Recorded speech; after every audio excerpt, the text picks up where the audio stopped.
üdvözlöm Önöket! A mai embermesének adhatnánk azt a címet is, hogy Ízek, imák, szerelmek, Indonézia. Két különleges ember fogadta el a meghívásunkat, akik körbejárták a világot, hogy egymásra találjanak. Két különleges művészember, akik magyarok ugyan, de majd elmesélik, hogy hová is tartoznak úgy valójában. József Attilának van egy töredéke, ahol azt írja, hogy Isten itt állt a hátam mögött, és én megkerültem érte a világot. Sokan megkerüljük. Hát most elmeséli két fiatalember, hogy hogyan is történt.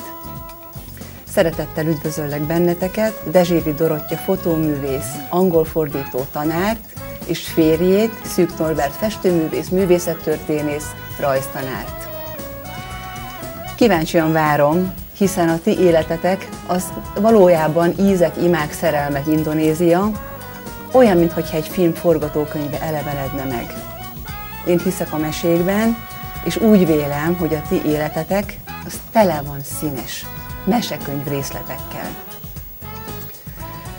Hát, Norbi, tőled kérdezem először, mert ismerem a munkásságot fiatalkorod óta. Ugye képzőművészeti egyetemet végeztél, így van. És olyan nagy álmokkal, mint a legtöbb képzőművésznek induló fiatal Magyarországon vagy a világ más tájain, te úgy belecsaptál a festészetbe.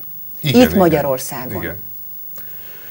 Te elsősorban festészetbe csaptam bele, mindig is érdekelt mindenféle izmus-stílus, tehát rengeteg minden. Leginkább Salvador Dali, és azon belül a szürrealizmus. Úgy is öltözködtem, úgy is gondolkoztam elég szürreálisan, nem racionálisan és reálisan, kicsit elvonatkoztatva e világtól. Ez nem baj, egy művészembernél abszolút belefér. Igen, és úgy is éltem az életemet. Ettől függetlenül, amikor én elvégeztem a képzőművészeti egyetemet, sokan álltak ott a diplomával a kezükbe, hogy hogyan tovább az életet. Mindenki elment, ugye vagy tanítani, vagy kompjúteren dolgozik, stb. Tehát mindenki más csinált. Én viszont elég jó menedzser voltam, és ugye Andy Warhol is mondta, a művészet az egy üzlet, üzletelni már művészet, és úgy gondoltam, ha már megáldott a Jóisten, nem csak egy olyan tehetsége, hogy effektíve van egy tehetsége, amit festeni jól tudok, akkor már menedzseljem magamat és a művészeket. Ezért elkezdtem fesztiválokat szervezni. Igen. Az első fesztiválokat. De te hihetetlen számú fesztivált szerveztél Magyarországon, igen, és tudod, bocsánat, hogy közbeékelem, ez megdöbbentő, te ebben is különleges vagy, mert a művészemberekre ez nem jellemző. Igen. Hát 120-200 nagyszabású művész csak Magyarországon, ez mindösszesen 5-6 év alatt, ha belegondolsz, hogy hány hónap van egy évben. Iszonyatos buldózerként mentem, tehát a legnagyobb graffiti fesztivált szinte Európában én szerveztem le. Ez 200 nemzetközi graffitis és 200 falfestő művész volt a belváros közepén, ez Győrbe volt, mindenki erről hallott Győrbe. Ez a önkormányzati épület és a Makovec háza, Kisdunáról, tehát a Makovec házat is megfújattam, úgymond graffitikkel, az egész Győrt, sőt Győrbe a buszokat megfestettem, a Kisalföldvolán buszokat annak idején. Miért, Norbi? Hát, hogy a buszok legyen hogy mindenhol. Színesebb legyen ez a világ. Igen. Ez egy iparváros végül is Győr, kimondhatom, és én egy kulturális várossá tettem valamilyen szinten. Nagyon rengeteg segítség, a média segített. Nagyon sok barátom volt a médiában, kiálltak mellettem, sőt, kézenfogva mentünk. A Győri Balettról nem is beszélve, az igazgatózóba mentem, és mondtam, hogy ha már oldalt a Vazarelli képek vannak, akkor szembe legyenek a festőművészek.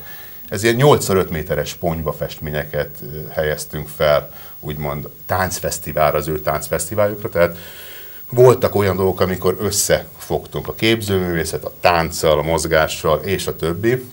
Rengeteg ilyen történet volt, amihez mi úgymond csatlakoztunk, a uniós csatlakozáshoz, stb., amire úgymond minket fölkértek. Akár volt egy ilyen fesztivál, ugye, hogy a dohányzás ellenes vagy mentes nap, arra is fölkértek, akkor, amikor nem mennek az emberek járművel. Tehát mindig fölkértek ezek a dolgokra, és mindig kitaláltam valami szürreális dolgot, Boroshordó festőfesztivál, Szördeszka festőfesztivál, Kutyaház festőfesztivál. és a többi, óriás tojás, mint az óriásban, csak tojásokat festettünk, és nagyon nagy nevű festőművészeket hívtunk meg, akik barátaim lettek. Tehát az, hogy mennyi fesztivált szerveztem, az egy csodálatos dolog, büszke vagyok rá, de az, hogy ennyi barátom van, nagy nevű és kis nevű és grafitis fiatalok, tehát minden részben vannak nagyon jó fej barátaim. Az F. Zambó Istvántól kezdve a Tisig, ugye a leghíresebb grafitis, tehát mindenkit ismerek, és mindenki nagyon jó barátom. Az első fesztivál az óriás Ponyva festészeti fesztivál volt, 8x5 méteres ponyva képeket helyeztünk el Győrbe, úgy kezdődött az egész különböző pontjaira, majd a megyeházát, a városházát csomagoltam be Győrbe, a színházat, amit mondtam, és meghívtak minket számos helyre ezekkel az óriás képekkel. Itt most álljunk be egy pillanatra. Dorottya, milyen egy ilyen energiagolyó mellett élni? Egy ilyen szervező őrült. Ilyen a magánéletben is? És majd mindjárt visszatérünk az óriás képeidre. Igazából én is szeretem a változatosságot, én is szeretek utazni, úgyhogy ebben így szerintem eléggé hasonlítunk a Norbival. Egymásra találtatok ebben a dologban. Igen, teljesen. Azt tudom, hogy a Norbi benned a másik felét találta, meg a jobbik felét talán, és tudom azt, hogy te nagyon támogatod az ő művészetét. Nem csak igen, a múzsája vagy, hanem azért a gondolom mindenese. Igen, ez így van, hát az alkotótáborokat is együtt szervezzük a Norbival, és mondjuk engem a művészetből a fotózás érdekel a leginkább, úgyhogy ezzel foglalkozom már elég régóta. Indonéziában is rengeteget fényképeztem, onnan vannak fotósorozataim, illetve még régen is szerettem fényképezni. Igazából én angol-spanyol szakon végeztem, és úgy mentem ki Jakartába is tanítani, hogy egy álláspályázat révén egy álláspályázatot pályáztam meg, egy angol tanári állást, amit elnyertem, és akkor így vágtam neki igazából ennek az útnak. Tehát te itthon végeztél Magyarországon, igen. Angol-spanyol szakon, és elhatároztad, hogy elmész külföldre dolgozni. Hány éves voltál akkor? Akkor 29. 29. Norbi, te itthon őrült erőkkel az egész művészvilágot megmozgattad, és hát nem csak a művészvilágot, ugye, hanem a laikusokat is, mert hát ezek szenzációs dolgok voltak, amit te csináltál. Igen. Na a lényeg az, hogy úgy is éreztem, hogy kinőttem. És ugye ezek az óriás plakátjaid, ezek egyedülállóak. Igen. Óriás ponyvafestmények. Ponyvafestmények. Mert nem papírból, tehát az időjárásnak jól úgymond helytáltak ezek a ponyvák. Ezeket lehet tudni, hogy hová kerültek utána? Nálam vannak jelen pillanatban. Nálam. Most már komoly gyűjteménnyel. Bizony. Azt szoktam mondani, hogy a legnagyobb képű művész én vagyok, mert nekem vannak a legnagyobb képeim a világon, de tényleg ezek 40 négyzetméteres festmények, és van belőle 150. Most 150x40 négyzetméter, az félelmetes. Vannak benne Szurcsik Józsefek, Gály Józsefek, F. Zambó Istvánok, Nádler István. Hihetetlen, hogy milyen kincset birtokolsz te. Kincsek. Le kéne egy kicsit varázspálcával tudod redukálni picit, és akkor el is tudnám adni őket. Nem? Az nagyon tetszett, hogy azt mondod, hogy te a festészetedet szűk realizmusnak nevezed. Igen. Ez nagyon jó. Abszolút. Hát ez a szűk, mindenki az első, amikor megkérdezik, tudod, beszélgetni akar a másikkal, és hogy vagy, az ugye első kérdés. A második az, hogy milyen stílusba festesz. És akkor mondom, hogy hát szűk realista vagyok, és akkor micsoda szűk realista? Igen, tudod, ez a milyen stílusban festesz, ezt én nem szeretem. Igen. Mert ha én azt mondom neked, hogy mondjuk én szecesszió, még a szecessziónál pont nem volt jó a példa, mert ott nagyjából még behatárolja. Ha én azt mondom neked, hogy én egy realista festő vagyok, attól te még nem tudod, hogy mit festek. Tehát én ettől, ez egy olyan tipikus kérdés, hogy milyen stílusban festesz. Gondolom mindenki megkérdezi. Az embert be akarják skatujázni. Igen. Mivel hogy szervezek, és művész is vagyok, ezért ugyanúgy nem tudnak beskatujázni, mert azt mondják, hogy most mi vagy? Most szervező vagy profi üzletember, akkor nem lehetsz művész, tehát egy naív művész. Tehát mind a kettő nem lehetsz egyszerre, nem ülhetsz meg. Igen, ugye, de ez csak Magyarországon gondolják. Ez csak Magyarországon gondolják, abszolút, de ez egy magyar mentalitás, így van. Ettől függetlenül ugye az óriás ponyva festészet mellett számos fesztivált szerveztem, graffitit, ahogy mondtam előbb, járműfestészeti fesztivált, és hát rengeteget, fiataloknak adtam lehetőséget, és kiállításokat is szervezünk, beltéri, nem csak ugye a kültérieket, ami különböző akár fesztiválokhoz vagy eseményekhez csatlakozik, beltéri kiállításokat, illetve művésztáborokat is szervezünk, idehaza és külföldön egyaránt, ahol a nagyon jó, hogy mindenki pörög ezerrel, erre, arra, amarra, Mellett nem is lehet nem pörögni, gondolom. Nem. Összehozom őket a művészeket. Ami egy picit ellentét ebben a dologban, hogy ugye tudom, hogy te azért, és akkor szépen itt azért kezdek rátérni erre a külföldi dologra, hogy te azért mentél mégiscsak el itthonról, mert nem találtad a helyed.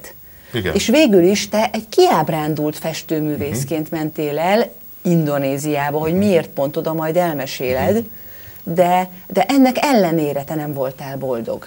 Nem. Ezzel a rengeteg pörgéssel. Nem voltam boldog, mert van egy mondás, hogy az ember kiteszi a lelkét, azt feldarabolják. Ez Magyarországra, tehát elégggi érvényes, tehát a köszönet helyett inkább támadások értek, hogyha nem segítettem tovább az embert, akkor nem, hogy azt mondta, hogy elvárásaik voltak az embereknek felém, és azt mondtam, hogy na, ne tovább, tehát én is szeretnék a magam útját úgymond menedzselni. Ha már menedzser vagyok, ne több 100 embert menedzseljek. Ezek a művészek, a meghívott művészek voltak, akik egy kicsit... Nem mindenki, tehát nem mindenki, nem általánosítok, hogy mindenki. Akadt köztük, ami engem megviselt, sok minden amúgy megviselt, hogy állandóan hadakoznom kellett. Tényleg a főépítészeti irodával folyamatosan, az iparvárosban akár tüntetések voltak ellenem, hogy valamit csinálok, akkor miért csinálom, miből csinálom, miért nem a termálfürdő projekt megy, miért a művészettel kell foglalkozni. Tehát ezek a dolgok engem érzékenyül érintettek. Igen. És fölőröltek. És amikor én elmentem annó, mint turistaként Balira, akkor megfogott engem Bali. De az te pihenni mentél oda? Akkor? Az első még annó, ez nem is tudom, 2002-ben volt, mint turista mentem oda. Értem. Abszolút. Tehát azért, mert érdekelt. Sziget varázsa, utána a következő, amikor engem fölőrölt ez a sok szervezés itt Magyarországon, Ebzámbó Istvánnal mentem ki 1 hónapra, szentendrei művésszel. Igen, kiváló művész. Kiváló, utitárs is. Kortárs, óriás, igen, és jó barát. És jó barátom. És vele mentem ki 1 hónapra körülnézni. Majd mondtuk, hogy ide-vissza kell jönni, megbeszéltük, hogy hazajövünk valamiért, nem is tudom miért, csak lerakjuk a podgyászt, és akkor megyünk vissza. Én visszamentem. Ez melyik évben volt? Vagy csak 2006-ban. 2006-ban. 2006-ban visszamentem, 4 hónapig voltam kint, újra visszajöttem, majd egy magyar ember, aki Balin élt, küldött nekem egy SMS-t, hogy itt az asztalnál ülök egy gyönyörű angyali lánnyal, és tudod, Norbi, hogy esküvőm lesz, ennek a férfinek magyar a férfi, Balin egy indonéz nőt vett el feleségül, és meghívott az esküvőjére. És mondta, hogy erre az esküvőre meg fogom hívni ezt az angyali lányt. Az angyali lány, ugye itt mellettem a feleségem. Erre az esküvőre engem meghívtak, én voltam a kameraman, és a Dorottya ott Dorottya, te mikor mentél, melyik évben? Én 2007-ben mentem. Tehát te abban az évben mentél. Ti úgy mentetek az Istenek szigetére, hogy kerestétek a boldogulásotokat? Hát nyilván, mert azért nem... De miért éppen Indonéziát választottad? Nekem 2 ismerősöm volt kint akkor, ösztöndíjjal, és én is megpróbáltam megpályázni az ösztöndíjat, de lekéstem sajnos a határidőt, és akkor úgy döntöttem, hogy próbálok állást keresni kint, és így jött végül is ez a pályázat, és akkor ezáltal döntöttem Indonézia mellett, mert a másik opció mondjuk Spanyolország lett volna. Igen, hiszen angol-spanyol szakon végeztél. De inkább Indonézia vonzott. De hát nincsenek neked Indonéziába kellett menni. Még soha nem voltam Ázsiában, úgyhogy emiatt inkább ez érdekelt ez a terület. És akkor fiatal lányként te oda megérkeztél. Hát igen. Azért ezek egy picit álljunk meg itt, hogy azért ez nem ilyen egyszerű, hogy most beszélgetünk róla, hogy elmegyek egy teljesen idegen világba, számunkra idegen. Abszolút, ez így van. Nehéz volt? Hát ez eleinte nehéz volt, igen.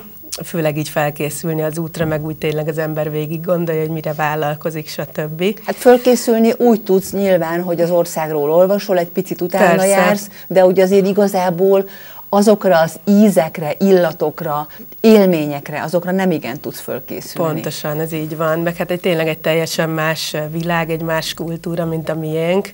Tehát igazából, aki nem volt még Ázsiában, az nem tudja pontosan, hogy mi miről beszélünk a Norbival.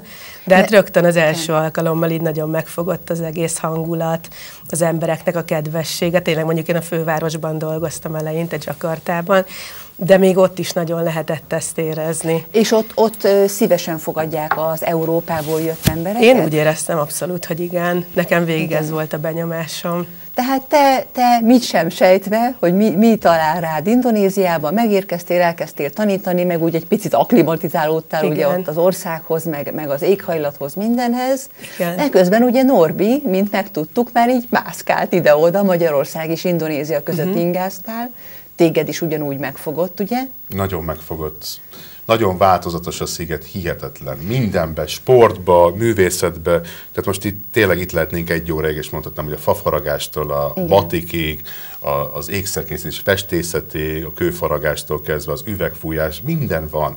Rengeteg művészet. Képzeld el, mint és mindig jó idő van. Igen. Jó idő, és az emberek... Azért ez nem egy utolsó szempont. Befogadóak, hitelképesek az emberek, kedvesek, rögtön. Tehát, hogyha az ember egy kicsit közvetlenebb és közlékenyebb is, és hitele van, amit mond, hamarabb el lehet érni azokat a dolgokat, mint egy olyan világban, ahol ezek nincsenek.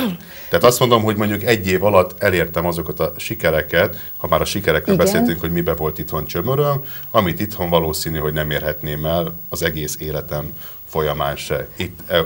Ebben az a megdöbbentő ebben a történetben, amit szép lassan kezdünk bontogatni, de hát még csak nagyon az elején tartunk, hogy te egy nagyon nagy elismert művész vagy Indonéziában. Tőled autogramot kérnek, téged ott nagyon ismernek és elismernek. Igen. Még itt Magyarországon, ahogy te mondtad, lelkedet kitetted, és bizony, hát itt azért a marketinggel valami hibázik. És nem azért, mert te nem tettél érte. Igen. Hanem a magyar ember befogadó készsége vagy érdeklődése valahogyan alább hagyott. Nem tudom, mi az oka ennek.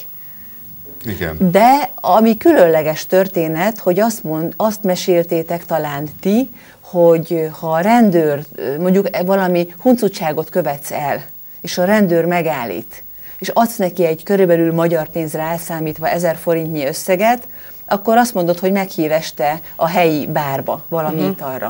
Hát a rendőrfőnökkel hát szilvesztereztünk. Ilyet Magyarországon, hát el nem tudom képzelni. Elképzelhetetlen, igen. A rendőrfőnökkel szilvesztereztünk, aki hánk volt végül is Balin, és pirosra festette a haját, és aztán mentünk részegen, és abszolút néztek rá a rendőrök, hogy ki ez az ember. Alkoholt? Isznak. Hát hinduk amúgy, de a muszlimok is isznak, mert azt mondják, hogy ők indonéz muszlimok miért ne ihatnának. Tehát effektíve. De egy picit áthágják itt a történetet. De mert ugye olvastam, hogy Indonéziában a vallás kötelező. Nem szabják meg, hogy tehát ugye a legtöbb muszlim.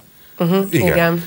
De Bali nem. Bali nem. Bali hindu. Bali igen. Fantasztikus más. De azt mondják, hogy itt egy ilyen valamiféle bejelentkezésnél itt kötelező megjelölni a vallásodat, de aztán nem kell gyakorolni, mert ezt aztán senki nem nézi. Az Istenek szigete Bali, tehát benne is van a nevében, bár ugye a mi riportunk a Szerelem szigete, hiszen ott lehetünk egymásra.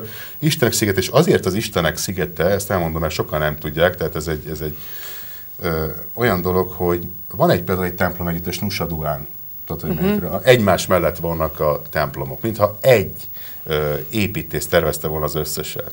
Azt hiszem, hogy a zsinagóga, muszlim, katolikus, ha jól emlékszem, protestáns, buddhista és a hindu.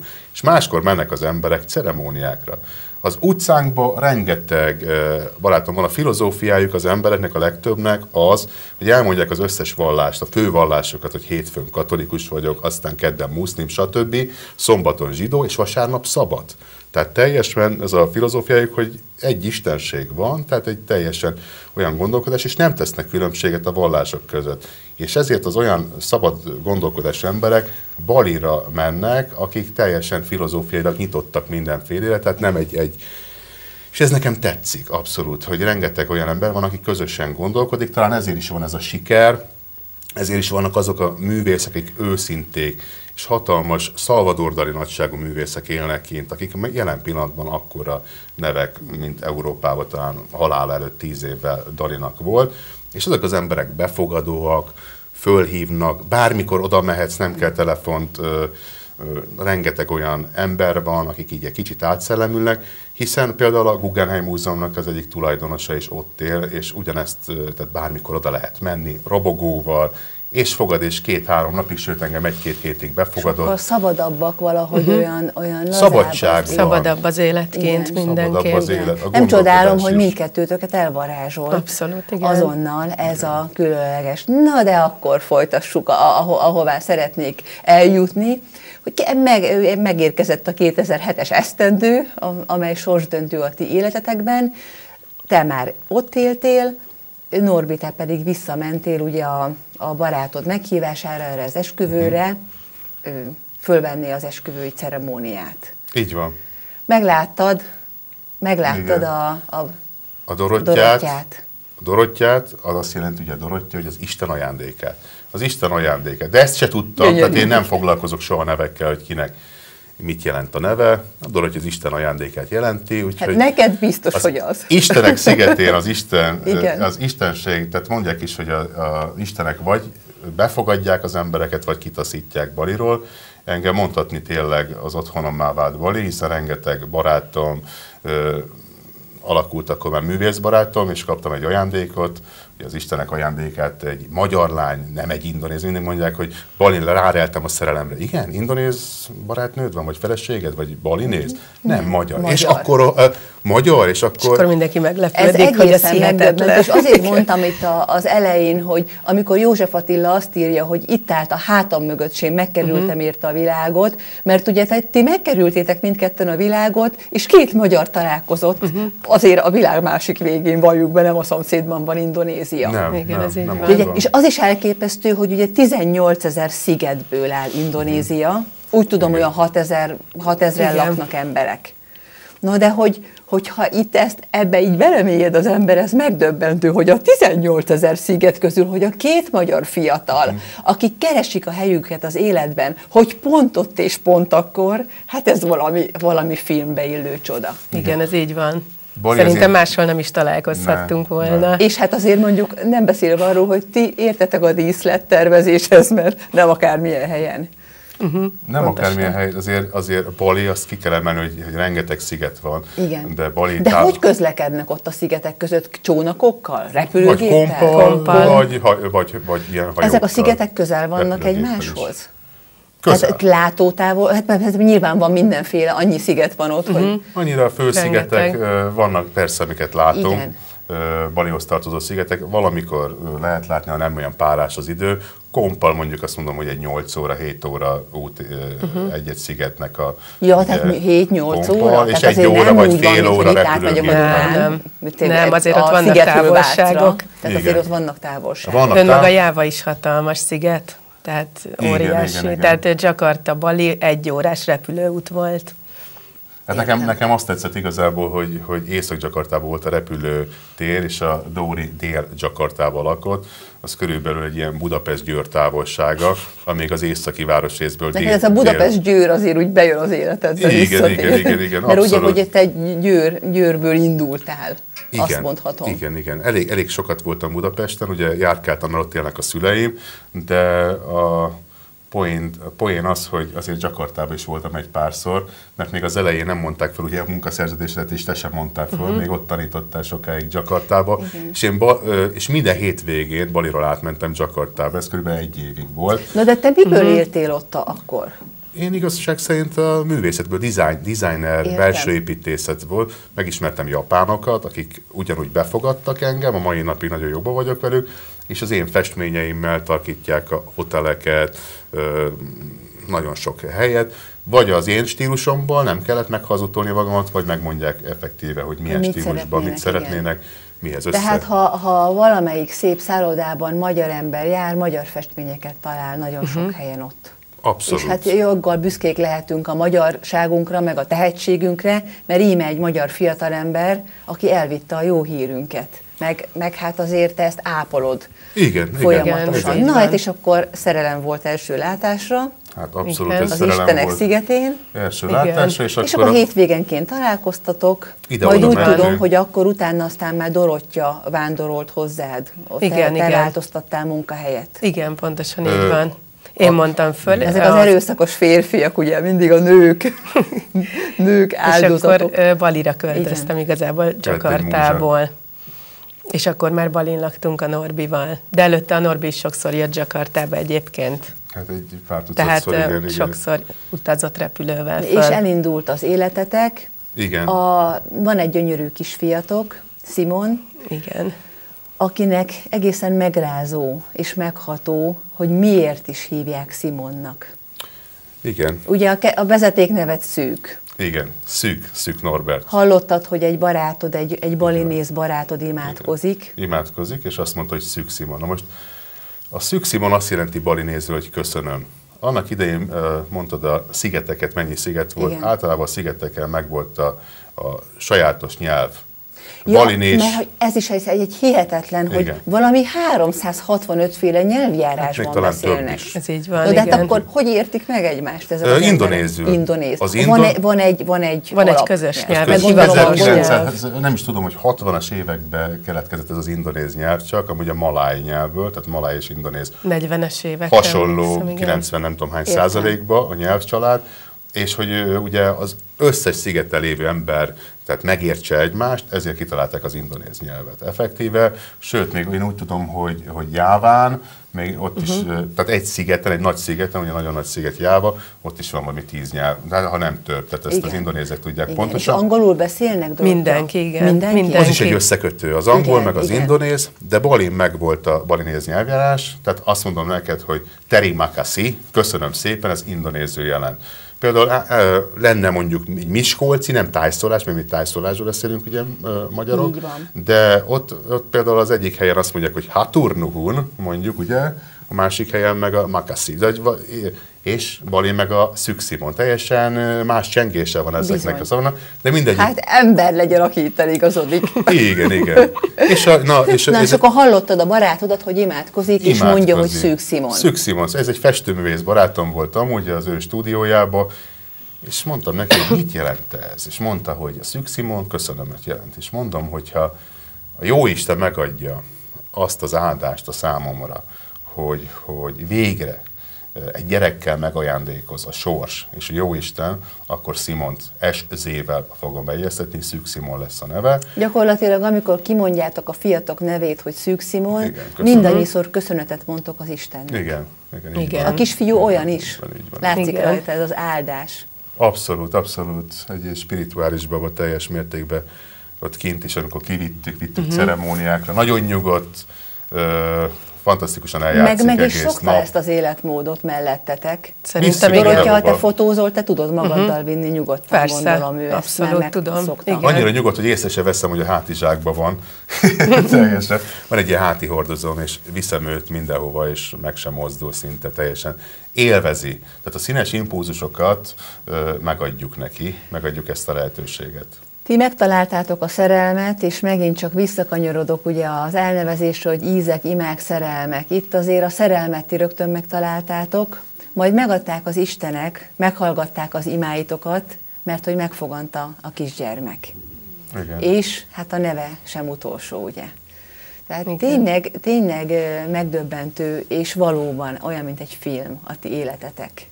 Igen ám, de aztán hát nyilván haza kellett egy idő után jönni, vagy haza kellett jönni? Miért jöttetek vissza, Dorottya? Igazából Simon miatt jöttünk vissza. Miért? Úgy gondoltuk, hogy szeretnénk itthon megszülni a kisbabát, és hogy a nagyszülők is jelen tudjanak lenni, részt tudjanak venni a dolgokban. Tehát nem akartátok kizárni a családot? Nem akartuk kizárni semmiképpen. Tényleg mit szóltak itthon, amikor úgy jöttetek haza Indonéziából, hogy már együtt? Hát igazából ez úgy volt, hogy a szüleink kint voltak Balin, kiutaztak hozzánk, mert kint tartottuk az esküvőnket is, és a szertartásra kijöttek. Ottani szertartás szerint? Igazából hivatalos volt, ilyen polgári szertartás és protestáns egyházi szertartás. Értem. És kint ilyen trópusi, ilyen pálmafás környezetben tartottuk, úgyhogy nagyon családias és hangulatos volt. Izaóra stílusú. Igen, ez jó, ha mondod, mert a magyar tévénézők ismerik ezt a stílust. Az nagyon jó. Teljesen trópusi. Nagyon ilyen. A ruhánk is ilyen nagyon trópusi stílusos volt. Pálmafa, kék tenger. Orhidea csokor, csipkés erdő, hófehér.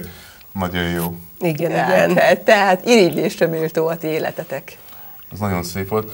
Igen, hazajöttünk, Igen? és azóta is, tehát ezt az energiát, amit talán érzel, azt megosztom másokkal, és művésztáborokat szervezek idehaza.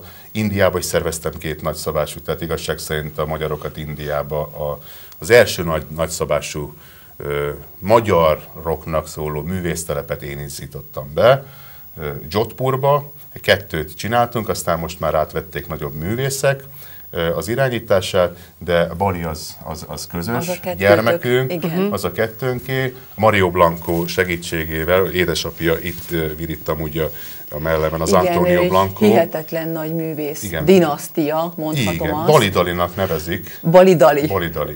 De jó. És oda jár Mick Jagger, nem? Úgy tudom, a fiához. Ő már meghalt, az Antonio értem, Blanco, igen. Mario Blanco a fia, Igen. aki jelen pillanatban 50 éves, és ő kezeli az édesapja hagyatéket. Ez olyan, mint Figueras Salvador Dalinak, ugye Spanyolországban. Balin van ugyan egy ilyen szürreális álomvilág, meseszerű világ, ahol a kertben rengeteg egzotikus madár van, gyönyörű táncos nő, félelmetes az egész kialakítása maga ennek a kastélynak, és ott ér Mario Blanco a feleségével, és az édesapja hagyatékát ápolja, az ő festészetét, illetve ő is fest. Fantasztikus keretei is vannak még a festményeken kívül, illetve a Fotószövetség elnöke, tehát a fotósokat is ápolja. Titeket ötvöz, egy fotóművész, egy festőművésszel együtt. Mind a 2. Tehát fotóworkshopokat is szoktunk Dorottya, te tartani. szerintem ott lubickolsz az élvezetekben. Hát egy fotóművésznek minden tekintetben ez egy paradicsom. Abszolút Szó mértékben. szerint paradicsomi állapotok lehetnek. Igen, Hát fantasztikus a táj, tényleg rengeteg helyre lehet utazni, Baliról is egyébként, de a szigeten belül is nagyon sok túraútvonal van, nagyon érdekes helyek, fotózás szempontjából is érdekes helyek. Meg van lehetőség, hogy bemutatkozni, állítás lehetőség, bárhova ki tudsz állítani. Tényleg én azt mondom, hogy a távol-keleti kultúrában India, Bali, mind a 2 hindu, ami legjobban megfog engem. Speciálisan gyönyörű a természet, meleg van. A rizsteraszok, a zöldek, az omló színek mindenhol. Igen. És az emberek alázatosak, és önzetlenül adják és a boldogok, szeretetet. ugye, Boldogok. Valahogyan tudják azt, hogy mi a boldogsághoz. Nem nézik az időt, mikor kell lefeküdni, akár, tehát nincs idő ilyen, hogy stb. Segítenek egymáson az emberek, tehát egy varázslatos világ mindenféle szempontból. Amúgy egyre több művész, illetve ember jön Magyarországról is velünk, mert azért én festek úgymond turisztikai programokat, teljesen más dolgokat csinálunk, amiben ötvözzük a sportot, a spiritualizmust, a művészetet, a kultúrát, illetve kiállítani is lehet ezeknél a nagyobb művészeknél, akikről meséltem, Mario Blancónál, illetve van egy dzsungelben egy olyan hatalmas kastély, Santa Mandalának hívják, Szent Mandalának, ami olyan, mint a Gaudi tervezte volna a dzsungel közepén, és festőművész kolóniák laknak ott. Tehát több helyszínen csinálunk akár lehetőséget kiállítani művészeknek, nem csak magyaroknak, tehát kifejtem, kihangsúlyozom, hanem a világ összes helyéről jönnek, és kapcsolatba tudnak az emberek kerülni egymással. De ott a kereslet is megvan ehhez, Norbi, mert itt azért megdöbbentő az a szám, amennyi művész oda megy. És ez érthető is, hogy a művészembert az érzékenységével és a csodájával vonza ez az isteni szigetvilág. Oda a vásárló közönség is jár. Nyilván a gazdag turisták megveszik, ugye? Igen. Persze. Egész évben, most egész évben nyár van. Nem tavasz, meg nyár. Egész évben nyár. Van egy esős évszak, de az csak pár hónap, tehát 1-2 hónapig esős tart. évszak olyan, mint amikor a filmekben látjuk, hogy szakad az eső éjjel-nappal. De közben meleg van, 30 fok. Igen. Hát volt olyan például, 2008-ban esett az eső 2 hónapig, vagy valami 2009-ben egyáltalán ilyen is nem volt. esett, ilyen is volt, hogy egyáltalán nem esett egész évben. De ettől függetlenül tényleg ez a meleg, ez a napenergia, meg egész évben lehet gyümölcsöt enni. Több száz gyümölcs van, nagyon egészséges, tehát maga az étkezés, igen. Akkor az energiát kap az ember, hogy például nem kell öltözködni, mert tényleg nagyon... Végül is te úgy tudom, hogy amikor kimentél, egy rövidnadrág strandpapucs pólóval érkeztél meg Indonéziába. Addig hordok egy strandpapucst, amíg szét nem foszlik, szó szerint így darabokra nem szakad, addig járok benne. Nagyon jó érzés amúgy. De így is érdemes menni szerintem meg Indonéziába. robogóval. Robogóval. Az étkezés, azt gondolom, hogy nagyon változatos, hiszen ugye ott a tenger, a halak, a rizs az alapja mindennek nyilván, a rengeteg gyümölcs, zöldségféle. Tehát egészségesen étkeznek. Nagyon. Igen. Azt olvastam, hogy az indonéz ember nem olyan, mint amilyenek mi, európai emberek vagyunk, mert itt nálunk az a jellemző, hogy mindenki teper, gyűjteni akar, még nagyobb házat építeni, még több pénzt a bankba, hát már aki tud félretenni. Ott viszont úgy tudom, hogy csak annyit dolgoznak, amit nagyon muszáj, és azt mondja, hogy hát ő nem fogja magát tönkretenni, inkább boldog is, és jól érzi magát a bőrében. Igen, ez így van. A gyerekek gondolom ott sertepert élnek a tengerparton. Persze. Ott fociznak a tengerparton, igen. Igen. És ők egyszerűbb életet élnek, de mégis valahogy boldogabbak tudnak lenni akár, szerintem, De ezt mint szerintetek nálunk. lehetne tanulni? Vagy mi ezt Biztosan. meg tudnánk itthon valósítani? Hát egy más mentalitás kellene hozzá szerintem, és akkor lehet, hogy sikerülne. Azért hiányzik az, hogy csak egy évszak legyen nyár, tehát azért itt 4 évszakban élünk. Igen, ők azért más közegben élnek. Vagy... Ebből nagyon sok hónap van. Itt azért az szürke ősz meg a minden. tél a befelé fordulás és a Teljesen, bezárkózás teljesen. időszaka nálunk. Hát Igen. igen. Nem véletlenül vannak ugye ezek az évszakok. Igen. Mert kitárulkozol tavasszal és nyáron, aztán utána mi azért ilyen oda-vissza alapon élünk. Igen. A nap az nagyon sok energiát ad amúgy szerintem az embereknek, Igen. meg az óceán, a tenger. Azt tudom, Norbi, hogy hihetetlen olyan művész vagy, aki valami, nem tudom hány 100 képet tudsz festeni viszonylag rövid idő alatt. Tehát te nagyon termékeny művész vagy. Igen, tehát 3-4 ezer festményem van már. 3-4 ezer? 3-4 ezer körülbelül. Dorottyát már nem, a fotóba gondolom, meg aztán határtalan. Abból is van egy pár, igen. Van egy pár ezer. Volt a egy olyan évem, tarsolyodban. ugye, Indonéziában, amikor minden nap egy képet festettem, és el is neveztek Igen. balina festők, mert a balinész festészet olyan, hogy fél évig festik. Egy évben 2 képet festenek, Igen. és vannak műhelyeik, ahol ugye vannak a stúdióban emberek, akik festegetik a ő képeiket. Igen. Amiket ugye azért itt is ezekben az indiai boltokban itthon is árulnak. Igen. Az ottani kultúrára jellemző képeket. Az a miniatűr festészet, nagyon aprólékos, cizellált, gyönyörű, szép. Én meg azért annyi inspiráció és ihlet és ötlet és kifejezési mód volt a fejemben, hogy mit szeretnék. Kerestem önmagamat is, tehát mindenképpen, és kipróbáltam mindenféle stílust, izmust, színeket, tehát egy ilyen kísérleti fázis volt. Rengeteg volt egy olyan korszak, amikor fekete-fehér, élénk narancsárgával dolgoztam, valamikor ilyen kicsit Picasso-san, tehát korszakokra bontható, de töménytelen mennyiségű képet festettem papírra és vászonra. Jó így élni, Dorottya. Igen. Nyilván, ha te emellé az ember mellé szegődtél társul, aki nagyon tetszik az, hogy a Norbi mindig kiemel téged, hogy mennyire társa vagy. Művészetében, emberségben, magánéletben, mindenben. Hát végül is mióta ismerjük egymást, mindent együtt csinálunk, tehát legyen az a szervezésről, alkotótábor szervezésről, vagy programokról, vagy utazásokról. Jó Nagyon látni kevés ezt. kivétellel együtt csináljuk ezeket a dolgokat. És kiállítani is együtt Kiállítani is leginkább, együtt legtöbbször. kiállítunk legtöbbször, tehát Igen. 100-ból 80 az 80, közös. igen. Ti példamutatóak lehettek fiataloknak, meg nem csak fiataloknak. Jó látni, amikor 2 ember így egymásra talál, és kiegészítik egymást, és végül is ti egymást emelitek.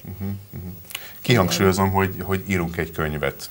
Írtok egy könyvet? Nem sokára, igen. Igen. Nem is írunk, hanem már Szerelmetekről. megírtuk. Igen. Ja, már megírtuk. Hát igen, egy kicsit azért még polírozni Még kell, ugye még finomítani kell finomítani. rajta, de... Soha nem lehet mondani azt, hogy kész van egy szobor, de mondjuk, hogy már kész van. A címét azt el tudom mondani, Aki mer, az szerelem.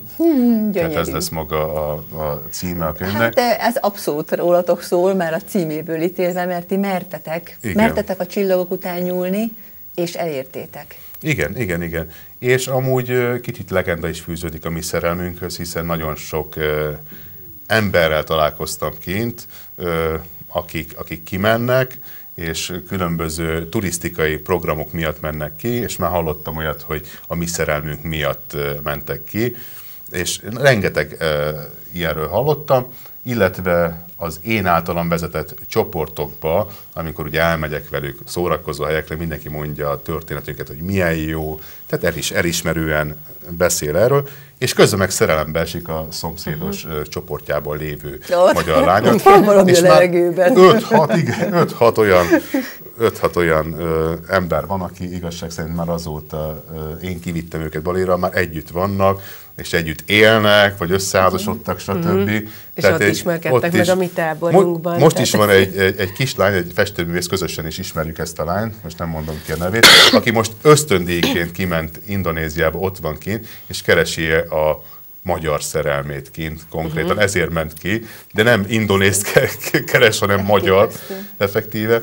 Tehát... Mert ilyen turisztikai látványosság lehetnétek a szerelem megtestesíteni. Igen. És engem nem fog vissza, tehát ez nem egy Eat, Pray, Love, amit tudom, hogy megtörtént, és amúgy Balin rengeteg ilyen kegytárgyat, vagy nem is tudom, hogy fogalmazzam, kis tárgyat már árulnak, ugye a Eat, Pray, Love trikókat, igen, bögréket, ez meg az. Sok olyan turisztikai cég van, aki így is vezeti be, hogy a film miatt, ugye a Julia Roberts, stb. Ez egy nagyon jó image volt Balinak amúgy ez a film, ez a szerelmi film, hogy oda ki. A miénk másról szól, mert amúgy el kell olvasni igazság szerint a könyvet.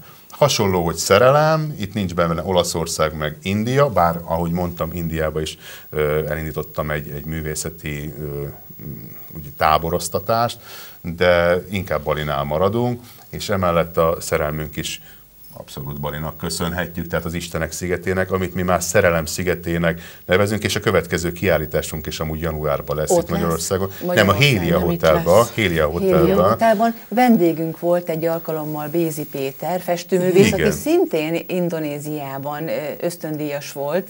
Így is ismerkedtem meg vele. De ő Jáván élt, úgy emlékszem. Jogjakartában. Jogjakartában. És mivel a Magyar-Indonéz Társaságnak az elnöke, Magyar-Indonéz Baráti Társaság elnöke, nagyon jó barátságban lettem a Petivel, és a Hélia Hotelban ő hívott meg konkrétan, tehát, és remélhetőleg majd az indonéz nagykövet nyitja meg, tehát volt már egy ilyen kiállításunk Indonéziáról. Sokszor bemutatjuk, sokszor kurzusokat tartunk Indonéziáról, hiszen, hogy hallják, minél többen megyünk Franciaországba, Svájcba, Spanyolországba, tehát fogunk tartani kurzusokat, és meg a könyvvel is az embereket csábítjuk, hogy Balira jöjjenek és ismerjék meg, amit mi megismertünk. Tehát amiről most szó volt, és amit mi most elmeséltünk, azokat a dolgokat ismerjék meg, illetve azokat a művészeket is, persze velünk, akiket mi megismertünk, és ők ezeket az embereket fogadják. Akár kávéval, teával, ebéddel, tehát befogadóak. Én azt mondom, hogy az információ egy nagy kincs, de az, hogy csak az egész életemben az enyém legyen ez a történet, hogy ne osszam meg Balit másokkal, vagy ezeket a lehetőségeket, akkor egy végtelen egoista ember lennék. Én azt mondom, hogy ezt a szépséget, amit én átéltem, vagy átéltünk, azt meg kell ismerni másoknak is, mert régen nekem az édesanyám sokszor mondta azt, hogy kisfiam, nehogy azt hitt, hogy máshol nem ez van, ami itthon. Na most nem ez van, ami itthon. Van összehasonlítási alapunk, hogy mi van kint, illetve más országokban, hiszen Balin és Magyarországon kívül és Indián kívül rengeteg országban tartózkodtunk már. Bali fogott meg minket a legjobban, a lelkünk ott érzi talán legjobban. Ott van. Ti azért hol itt éltek, hol ott éltek, ugye? Így tervezitek, Dorottya, a jövőtöket is? Igen, úgy szeretnénk. Hogy itt is, ott is. Igen, ilyen kétlaki életet szeretnénk élni, majd hosszú távon, hogy fél évet mondjuk Indonéziában, fél évet itthon. Nagyon tetszik az, hogy nagyon sokat adtok magatokból. Természetesen azért ez egy oda-vissza játék, mert ugye olyan ez a szeretet, amely az adással szaporodik, és bennetek is ott lobog a lángja, és ti ezt továbbadjátok. Ez nagyon szép dolog. Természetesen nyilván kiteljesedik a ti művészetetek ezáltal. Tanítasz is, hogyha kimész, Dorottya, angolt? Hát úgy tervezzük, hogy a táborok révén mennénk ki, tehát akkor inkább a táborokkal foglalkoznánk, a szervezéssel, az utakkal. És erre hol lehet jelentkezni? Tehát ez hogy működik? Lesz egy honlapunk, egy nagyon professzionális honlap. Azért nincs meg a honlap, mert mert egy nagyon komolyat szeretnék csinálni. Igen. És akkor az ember, ha rákeres itt Indonéziára, mert Az ha valaki különben... érdekel, akkor azért az oda talál hozzátok, ugye? Még egy ilyen szójátékot mondok, ami úgy fogják megtalálni a mi honlapunkat, hogy Dorottya, Norbert, Donor Art. Tehát donor, mi adunk élményeket az embereknek és lehetőségeket. A Donor Art. Ti ilyenkor végigvezetitek, végig ott vagytok a csoporttal, segítitek, bemutatjátok minden érdekességét, ízét. Igen. A csodálatos világnak. Így van. Én azért tanulmányozom az embereket, ugye mindig azt mondják, hogy a negatív élmények vagy tapasztalatok azok a jók, mert azokból tanulunk. Rengeteg túrát vezettem már, és most már elértem azt, hogy mindenki tökéletesen érezze magát.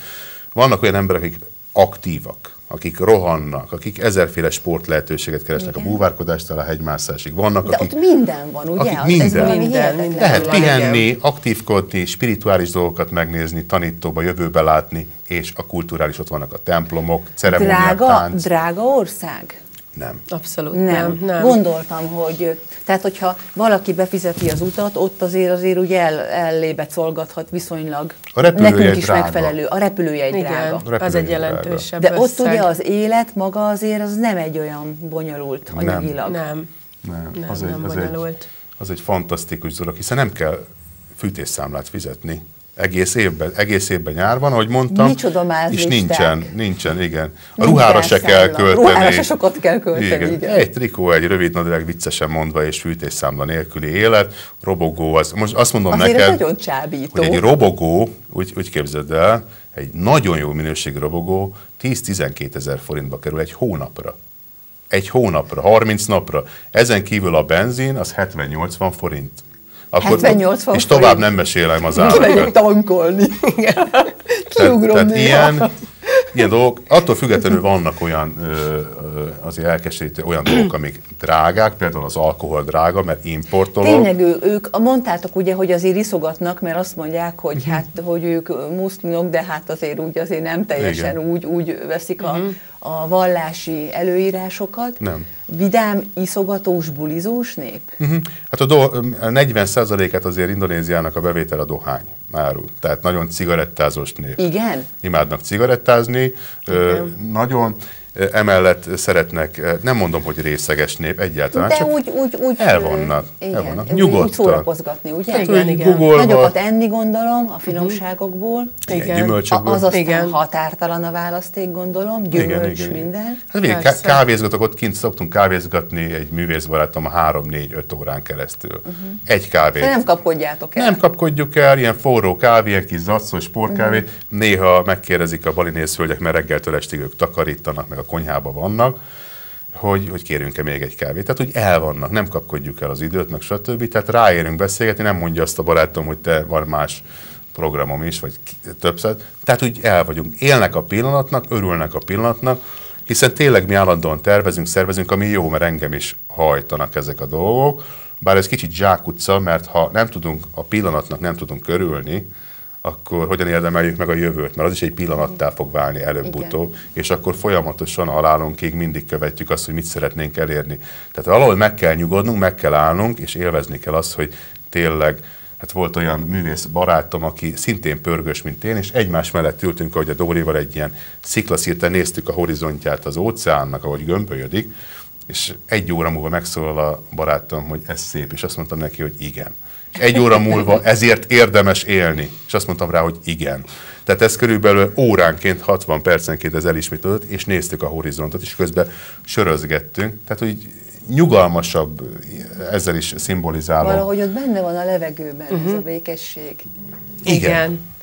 Meg hát náluk a ceremóniák, ezek a vallási szertartások is akár mindennaposak, tehát hogy szinte minden nap van valamilyen felvonulás. Szeretik, ugye? Igen. És olyan nagyon színes ruhákban járnak. Nagyon, igen. Rengeteg gyümölcsáldozatot mutatnak be, amik szintén nagyon jól néznek ki. Ilyen hihetetlenül fel vannak díszítve a templomok és a szentélyek. Úgyhogy nagyon-nagyon látványos minden. Ceremónia ilyen 4-5 órás, 6 órás körülbelül. Igen. Ceremónia. Egy úgymond mise, igen, ilyen 4-5 óra. Ki lehet menni közben, mint tudod, a színházból is szünetelni. Igen, mert hogy az ánybábjátékok is olyanok, hogy sok óráig tartanak, és akkor közben esznek, isznak, 6-7-8 órán igen, keresztül. Hosszú órákon. Igen. Tehát másabb szokások azért nem olyan, mint nálunk, hogy bemegy az ember a színházba, és akkor van. Igen, de jó, hogy vannak ezek a szokások, meg ez a távol-keleti spiritualizmus, illetve gondolkodási világ, mert nagyon sokakat megérint, megfog, és elvágyóvá válik, tehát akár távol-keletre, Vietnám, Tájföld, vagy bármelyik ország, vagy Bali, ahova elmennek az emberek, pont ezek az érzések miatt, hiszen ezek az érzések határozzák meg az embernek maga a lelkét. Hiszen a lelkünk, hogy ahogyan érzi magát, tehát igazából mi lelkek vagyunk. Csak igen. Van rajtunk egy test, egy máz. Igen. Mindenki más máz van. A lelkünk, ahol jól érzi magát, ott van, én azt mondom, mindenképpen otthon, és ha úgy érezzük, hogy ott az megfogott minket, és nekünk a lelkünknek igazából motivációt kaptunk kint, és mindenképpen inspiráljuk az embereket, ismerjék meg távol-keleti érzésvilágot, amit mi esetleg átadunk a lelkünk energiájával, vagy a fotóiddal, vagy az én festészetemmel, a színvilággal, ami ott váltam. Illetve tényleg nekünk nagyon fontos az, hogy ezt a mi történetünket, vagy esetleg Balit, a szerelem vagy Istenek szigetét, hogy minél többen ismerjék meg, hiszen tényleg van egy olyan pontja a világunknak, tehát igazság szerint a bolygónknak, ami olyan, mint a mennyország. Ezért is nevezik földi paradicsomnak. Akár biztos, hogy van több ilyen sziget, még én nem jártam Tahitin mondjuk, vagy olyan csendes-óceáni szigeteken, ahol még így elvarázsolt dolgok vannak. Amúgy Balin tényleg minden van, hiszen ha belegondolsz, a többi szigeten nincs ennyi kulturális élmény, ennyi látnivaló. Ott nagyon meg ennyi turisztikai program sincs más szigeten, szerintem. Nincs, ennyi sportolási lehetőség, a raftingtól, az ejtőernyőzéstől, a búvárkodás, minden van. Valószerűtlennek tűnik, nagyon szép, hogy gyakorlatilag ti lettetek ennek a szerelemnek és a Istenek szigetének a nagykövetei, azt mondhatom, hiszen ti híd vagytok Indonézia és Magyarország között, nekünk legalábbis, és utat is mutathattok vállalkozó lelkű fiataloknak, mert íme a ti példátok, hogy bizony rátok talált a szerelem, a boldogság. Utolsó kérdésem felétek az, hogy a nyakatokban egyforma ezüst láncot viseltek. Ennek van valami jelentősége, vagy csak azért vettétek, hogy egyforma és tetszett nektek, vagy jelképez valamit? Igen, ezt kaptuk ajándékba egy kinti festőművész barátunktól, Jaritól, és ez a saját tervezése.